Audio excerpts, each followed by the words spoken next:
On enlève juste l'apostrophe, c'est écrit dans la consigne. 2 matinées par semaine, ce garçon de 7 ans accourt chez lui. Sa mère suit le programme réalisé en classe. Elle ne souhaite pas que son fils soit scolarisé en même temps qu'un autre élève jugé violent. Il est traumatisé, en fait, il ne veut plus être en contact malheureusement avec lui.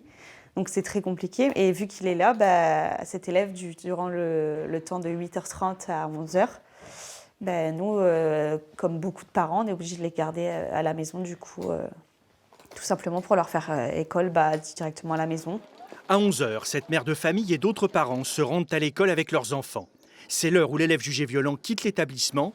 Il vient de passer la matinée isolé dans un couloir. Si la mère de cet enfant n'a pas souhaité s'exprimer au sujet de ce dispositif mis en place, la situation est jugée inacceptable par les autres parents d'élèves. On n'a pas de solution concrète à nous proposer, mis à part un élève paria derrière un paravent. On ne nous propose rien de concret. Donc autant pour la sécurité de nos élèves que l'accueil de cet enfant, on ne peut pas tolérer une situation pareille. Ce n'est pas un modèle qu'on veut renvoyer à nos enfants. Les parents d'élèves se sentent démunis et se plaignent de ne pas être écoutés par l'éducation nationale. Il y a des écoles spécialisées, on demande que du bien pour l'enfant, on lui demande pas de partir comme ça à la va-vite. On veut un environnement sain pour lui et adapté pour cet enfant, pour que tout le monde soit dans un environnement sain.